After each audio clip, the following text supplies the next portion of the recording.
오늘 우리에게 주시는 하나님의 말씀은 창세기 4장 1절에서 26절까지의 말씀입니다.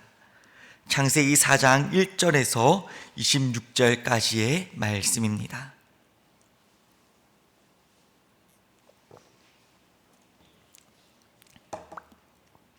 창세기 4장 1절에서 26절까지의 말씀을 한 절씩 교독하며 읽겠습니다. 아담이 그의 아내 하와와 동침하매 하와가 임신하여 가인을 낳고 이르되 내가 여호와로 말미암아 득남하였다 하니라. 아벨을 낳았는데 아벨은 양치는 자가 되었고 가인은 모사자가 되었더라.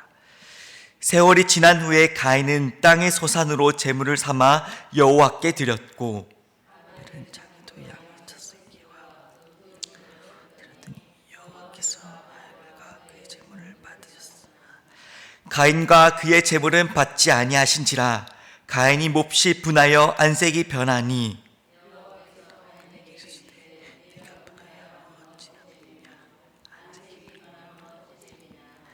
내가 선을 행하면 어찌 낯을 들지 못하겠느냐.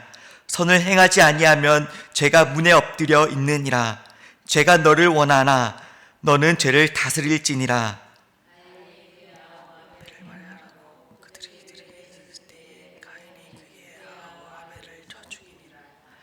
여호와께서 가인에게 이르시되 내 아우 아벨이 어디 있느냐. 그가 이르되 내가 알지 못하나니이다. 내가 아우를 지키는 자이니까.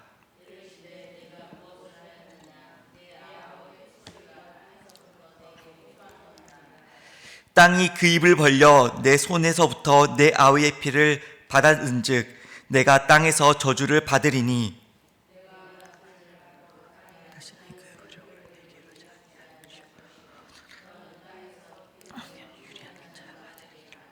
가인이 여호와께 아뢰되 내 재벌이 지기가 너무 무거우니이다.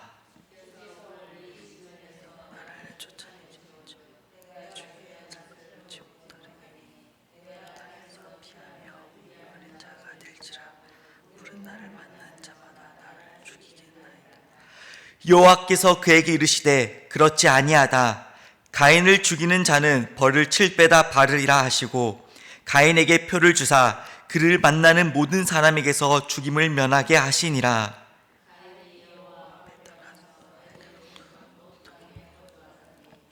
아내와 동침하매 그가 임신하여 에녹을 낳은지라. 가인이 성을 쌓고 그의 아들의 이름으로 성을 이름하여 에녹이라 하니라.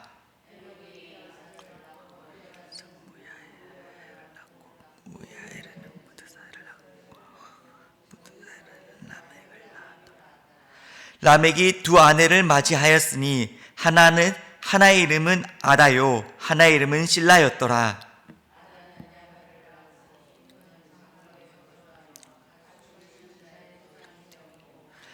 그의 아우의 이름은 유발이니 그는 수금과 통소를 잡는 모든 자의 조상이 되었으며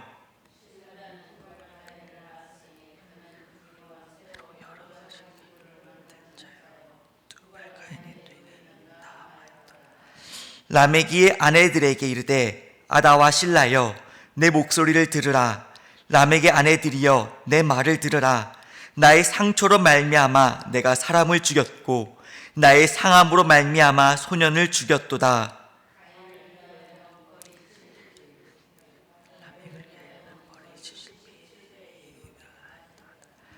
아담이 다시 자기 아내와 동침하매 그가 아들을 낳아 그의 이름을 셋이라 하였으니 이는 하나님이 내게 가인을 죽인 아벨 대신에 다른 씨를 주셨다 함이며 셋도 아들을 낳고 그의 이름을 에노스라 하였으며 그때의 사람들이 비로소 여호와 이름을 불렀더라. 아멘. 할렐루야. 살아계신 하나님의 음성을 들으시는 복된 새벽 시간 되시길 간절히 소망합니다.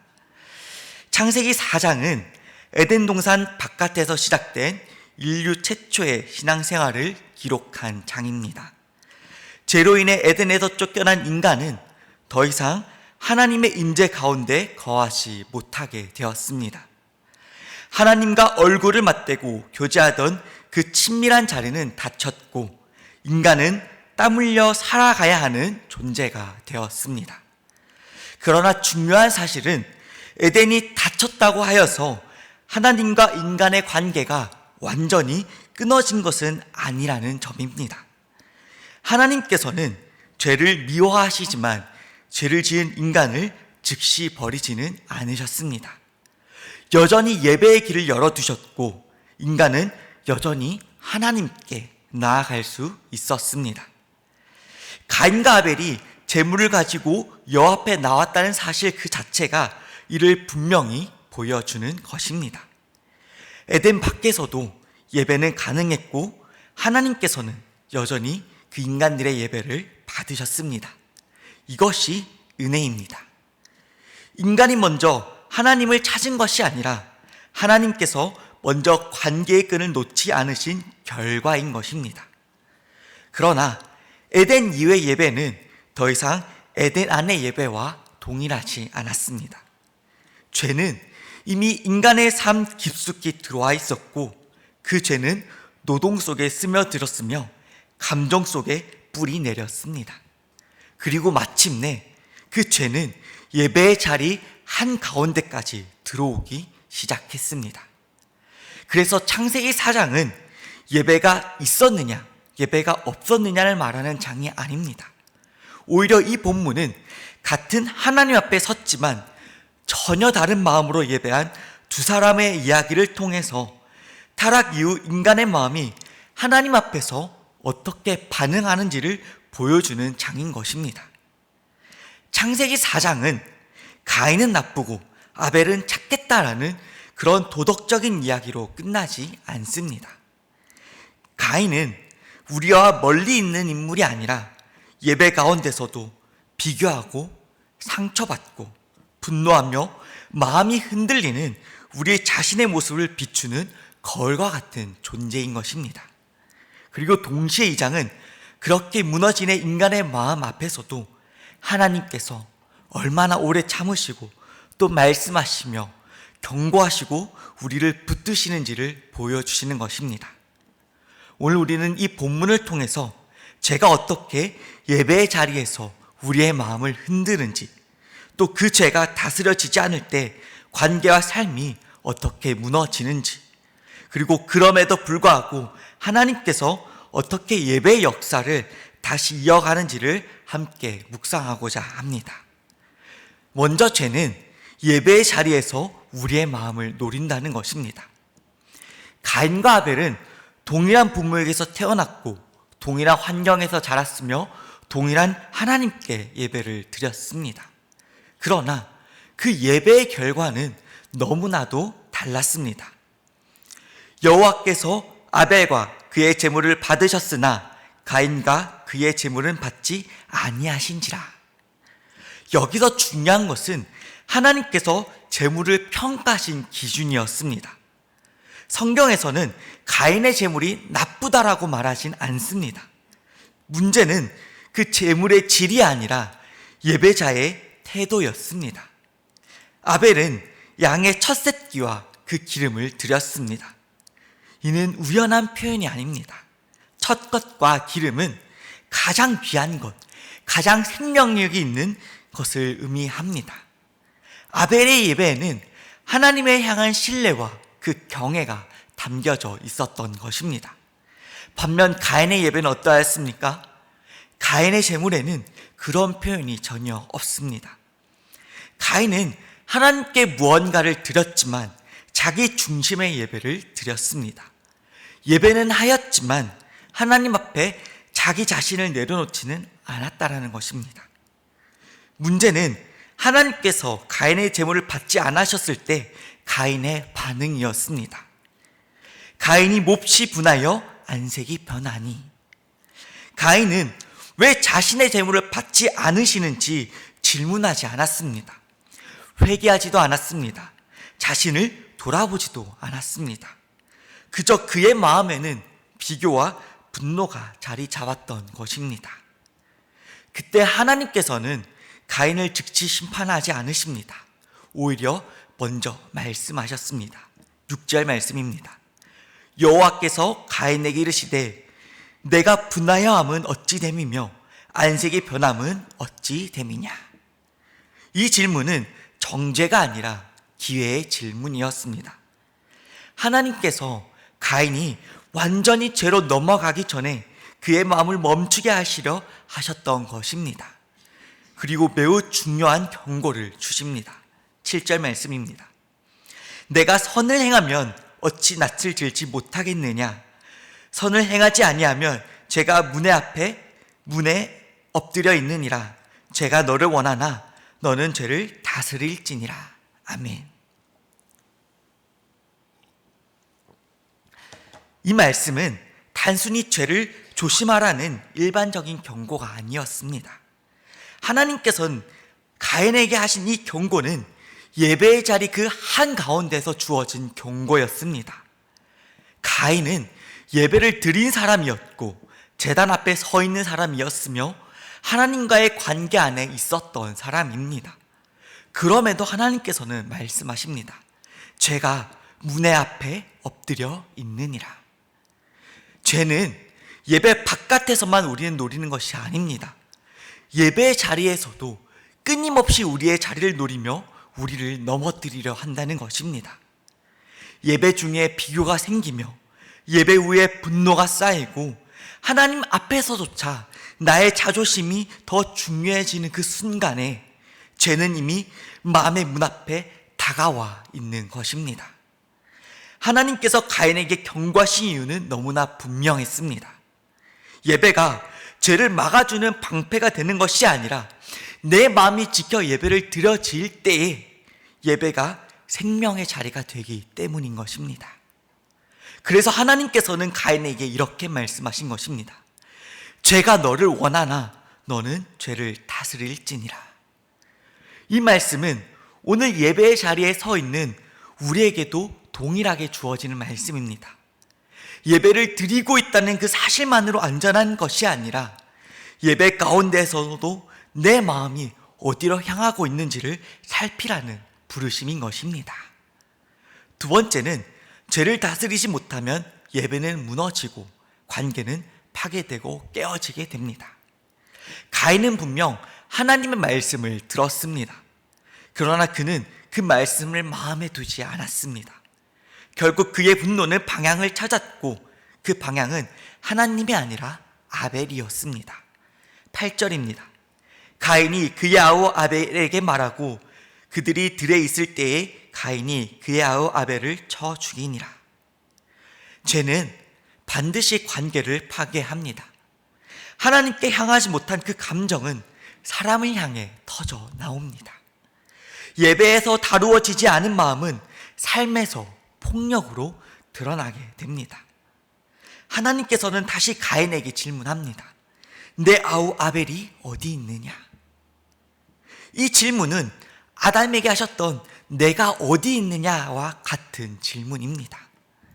하나님께서는 죄인을 몰아붙이기보다 그 돌아올 길을 열어두시는 분이십니다. 그러나 가인은 거짓으로 하나님께 대답합니다. 내가 알지 못하나이다. 내가 내 아우를 지키는 자이니까. 죄는 여기서 멈추지 않았습니다. 살인은 거짓을 낳았고 거짓은 책임 회피를 낳았고 책임 회피는 하나님과의 관계를 더욱 단절시켰습니다.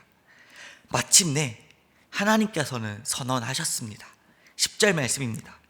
이르시되 내가 무엇을 하였느냐? 내 아우의 핏소리가 땅에서부터 내게 호소하느니라. 죄는 결코 묻히지 않습니다. 침묵 속에 사라지지 않습니다. 피 흘림은 반드시 하나님께로 올라가게 돼 있습니다. 가인은 결국 죄가 낳은 결과로 하나님의 없는 삶 속에서 안식 없는 유리하는 자가 되었습니다. 하나님의 떠난 인간의 모습들이 늘 그렇습니다. 어디에도 정착하지 못하며 어디에도 힘을 얻지 못합니다. 그러나 여기서 본문은 우리에게 또 하나의 사실을 보여줍니다. 하나님께서는 가인을 죽이도록 내버려 두지 않으셨지만 그의 삶에서 죄의 결과를 없애주시지는 않으셨다라는 것입니다.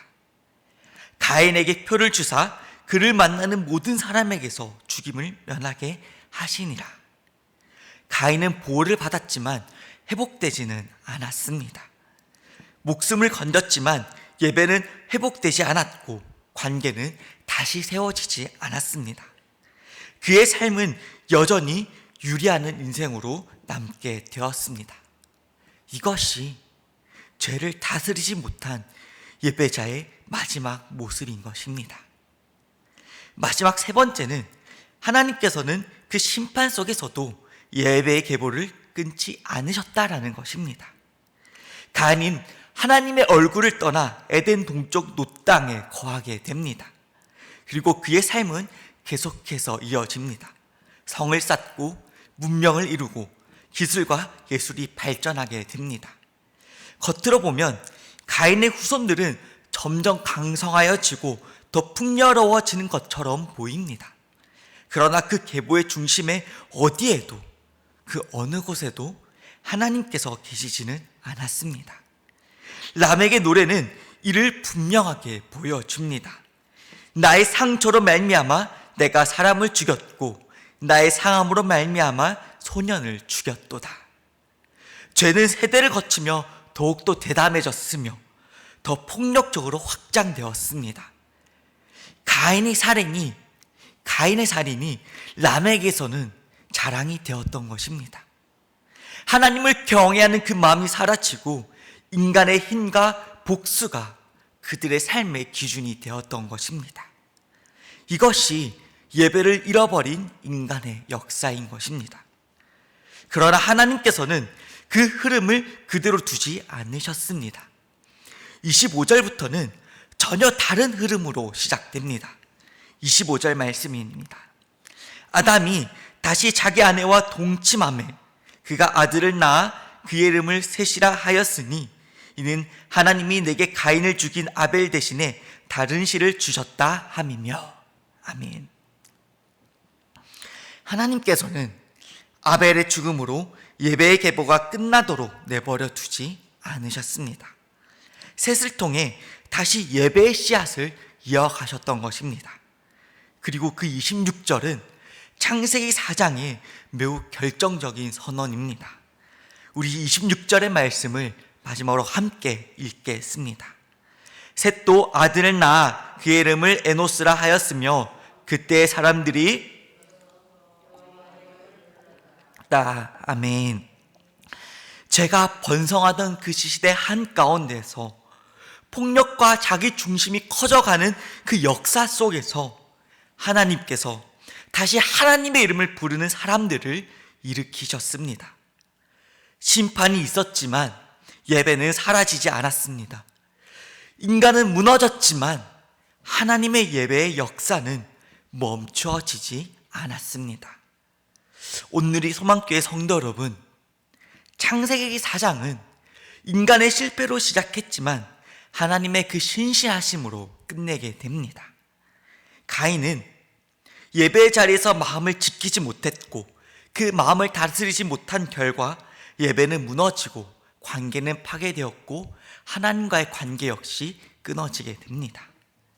죄는 한 사람의 마음에서 시작되어 형제를 향한 폭력으로 번졌고 마침내 하나님 앞에서 떠도는 삶으로 이어졌습니다.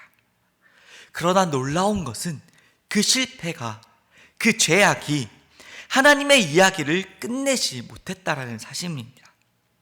하나님께서는 가인의 죄로 예배의 역사를 접지 않으셨습니다.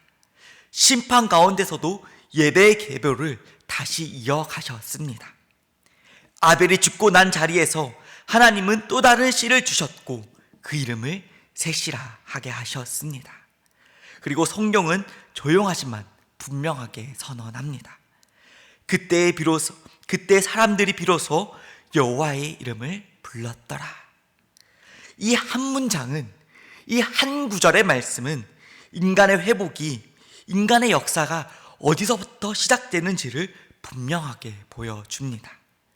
환경이 바뀌어서가 아니라, 죄의 현실이 사라져서가 아니라 사람들이 다시 하나님의 이름을 부르기 시작했을 때 예배의 역사가 다시 시작된 것입니다. 오늘 이 새벽에도 하나님께서는 여전히 자신의 이름을 부르는 사람들을 찾고 계십니다. 완벽한 사람들을 찾으시는 것이 아닙니다. 온전한 사람들을 찾으시는 것이 아닙니다. 넘어졌어도 다시 하나님을 선택하는 사람들을, 다시 일어나서 하나님을 부르는 사람들을 찾으시는 것입니다. 죄의 문 앞에서 분노를 선택하지 않고 비교 대신에 예배를 선택하며 도망 대신에 하나님의 이름을 부르는 사람들을 찾고 계시는 것입니다. 오늘 하루도 우리의 삶이 가인의 길이 아니라 셋의 길이 되기를, 마음이 무너질 때마다 다시 예배의 자리로 돌아오기를, 그리고 그 어떤 상황 속에서도 여호와의 이름을 부르는 사람으로 살아가기를 간절히 소망합니다. 기도하시겠습니다. 사랑과 긍휼이 풍성하신 하나님 아버지, 에덴 밖에서도 예배의 길을 열어두시고 죄로 흔들리는 그 인간의 마음을 끝까지 붙드시는 그 은혜를 찬양합니다. 예배의 자리에서 우리의 마음이 흐트러질 때가 많았음을 고백합니다. 비교와 분노와 자기 중심의 마음이 하나님보다 앞섰던 순간들을 주님 용서하여 주옵소서. 그러나 심판 가운데서도 예배의 계보를 끊지 않으시고 다시 주의 이름을 부르게 하신 그 하나님을 의지하며 나아갑니다. 주님, 오늘 하루 우리의 삶이 정말 가인의 길이 아니라 셋의 길이 되게 하시고 주님의 이름을 부르는 자리에서 다시 시작하게 하여 주시옵소서. 우리의 예배를 다시 새롭게 하시고 우리의 마음을 지켜주셔서 하나님 앞에 정직한 예배자로 살게 하여 주시옵소서. 예수 그리스도 이름으로 간절히 기도드립니다. 아멘.